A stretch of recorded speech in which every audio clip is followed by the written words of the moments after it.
Hey guys, welcome back to Homestead Prepping and Survival. Well, I decided to get that tiller out. Had a new carburetor and all put on, my buddy did for me. And look what I did.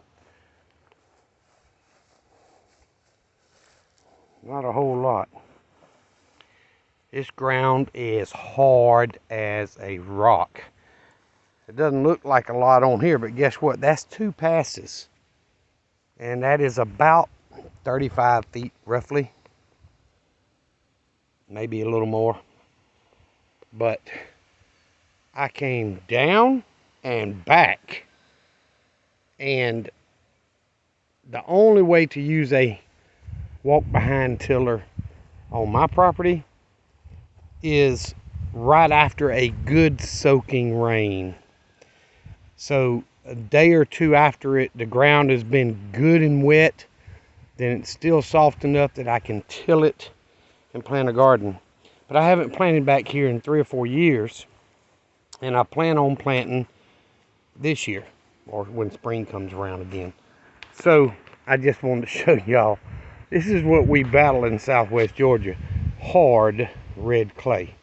No sand, not where I'm at. Nothing but hard red clay. But either way, I just want to do a quick video and show y'all. I've got to get that tractor fixed because doing it by hand, unless you keep the ground tilled and keep it turned and soft, there's no way you're doing it by hand. I could spend all day, several days in a row, trying to get this big garden area, which will go across here and all the way to there and back up, back down. It is probably, I don't know, 80 feet by 50 feet, maybe more. I have never really measured it. But when my backhoe was working and all, I did push more debris back. I eventually want to clear another 20 to 30 feet further back. So I want to increase the space I've got for garden, but there's no way to do that here unless the ground has been recently wet and a good soaking wet. And what I was thinking was, since we don't look like we're going to get much out of this hurricane, it's going more east than I am. We may get some rain out of it, but I don't think it's going to be a whole lot. But either way, I'm thinking I may get the sprinklers out and sprinkle all of this garden space, or at least the part I want to till, and see what I can do. You know, let it run really well one evening and then try to till the next evening or something like that. I don't know, but there's no way to till it by hand with without this ground being softened up.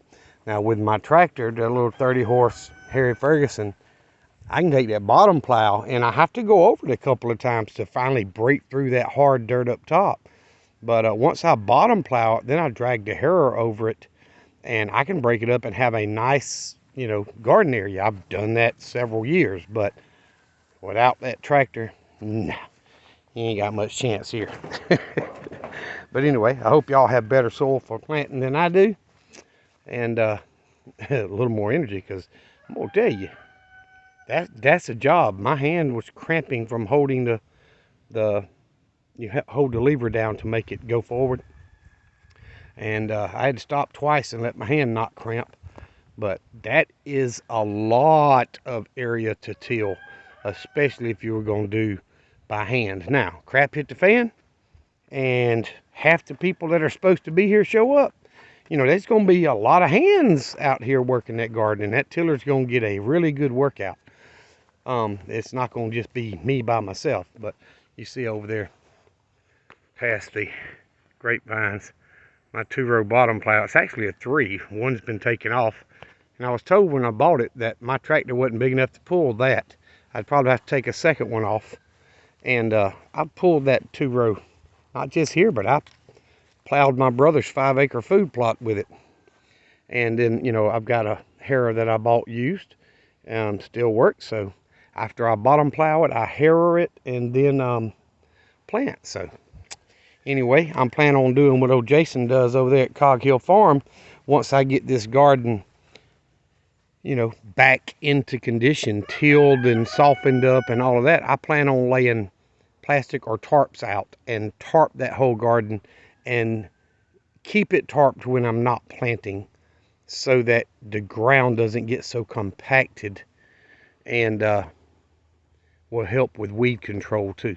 So anyway, if y'all don't follow Jason over at Cog Hill Farm, which he's got 500,000 followers, so I'm sure y'all probably do, but he's friggin' genius when it comes to planting and growing things. And I watch his channel religiously, and his wife started one, so you know I've been watching it, but I'm really there for his knowledge that he shares in gardening and animals and all that stuff. So nobody knows it all. We all learn from somebody. So I've got to finish digging that waterline trench, and I was actually thinking maybe take the tiller and till, but I can tell you, as hard as that ground is, I'd be a whole lot faster doing it by hand with the pickaxe than trying to run that tiller over it, at least until after it's rained and so on. So I hope y'all are prepping. You see what's going on. The economy does not look good. Banks are, every investment bank you can find out there is saying that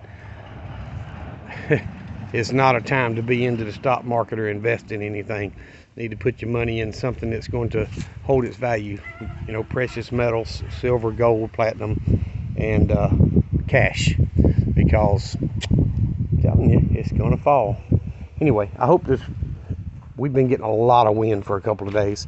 Hope this wind's not messing up the audio to where y'all can still hear me, but I've had the adults out for a couple of hours, and when they start hanging out inside, which will probably be another 15-20 minutes, I am going to let the babies out and run around a little bit.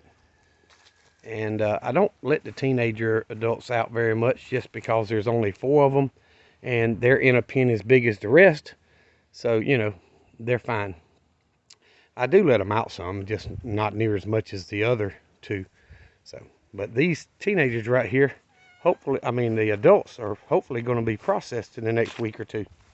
So y'all stay tuned for that. I've still got some range videos that I want to get done and bring, and film and share with y'all. So there's a lot coming.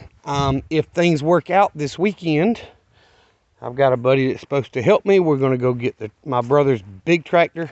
I think it's 50 horse or something, but he's got a 12-inch auger to, you know, drill holes with or dig holes with, and we're going to try to get the holes dug so I can get my telephone poles put up to get started on the water tower. So that's the plan for this weekend. But you know, plans don't always work out, so y'all don't hold me to that. But that's what I'm wanting to do this weekend, is get the tractor out here with the auger on it and dig those holes. And then I thought about, since I want to put the tower up here at the corner of the old building, maybe dig 3 or 4 or 5 holes with it there, so that I can just clean the hole out, basically, because it needs to be about 3 feet deep, 4 by 4 squares. You know, I'm gonna fill it with concrete to hold that tower up. But anyway, I've still got videos coming, guys. I've got ideas and I've got plans, and I'm trying to do one thing at a time. You know, when I have the opportunity to finish something like the last couple of videos, where I finished tearing down the lean-to, and then I finished, you know, I finished the chicken pen addition in their run, and now I've finished the wiring on this left side of the lean-to out here. So I just picked up a little Power Horse 2200 generator that I'm giving to my middle daughter and her husband. It needs a carburetor cleaning, and the seal on the back of the motor needs to be changed. It's leaking, but it's got a low oil shutoff, so you can still run it. So I plan on cleaning that carburetor here pretty soon and changing the oil in it, and see if we can't, you know, get it to, because he said it ran fine, it just had that oil leak. So I hope to get that running so that they'll have a backup power source on their new property when they move out there, because they will be a little bit further away than the mile they are now. That way at least they can keep their freezers and refrigerators and, you know, some lights on. They won't be able to run their big stuff like the water heater and well and all that, but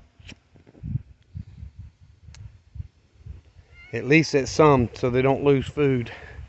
You know, hurricanes come in like this, if we were to take a direct hit, we could, you know, a really bad one like Hurricane Michael 4, 5, 6 years ago, whatever it was.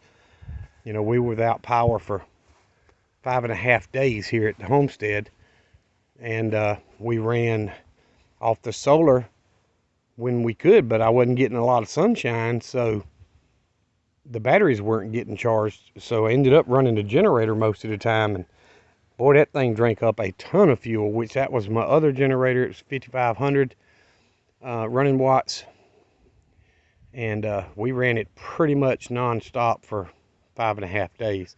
I ended up spending about $300 in fuel. So y'all think about that. Things add up quick. But guys, I do appreciate y'all watching the videos. I am astounded at how many subscribers we've got now. I think the last one that came out, said we were in the mid 180s or upper 180s. We are over the 190 mark now. And y'all, first of all, I'm astonished that there's that many people out there interested in prepping and homesteading and survival, and that they watch my channel. I thank y'all so much. We are way over 13,000 views. So I appreciate all those that are viewing the videos. If you have not if you have not subscribed, please subscribe to the channel. It doesn't cost you anything. It's absolutely free, and it really helps me grow the channel and share homesteading and prepping and survival. And no, I don't do everything. No one does, but I share what I do, and we try to have fun doing it. So guys, thank y'all very much. I appreciate y'all. Remember the 2 things that I always tell you that's more important than everything else. Jesus Christ loves you, and so do I. Y'all be safe and be prepared. Hopefully there's a water tower coming pretty soon.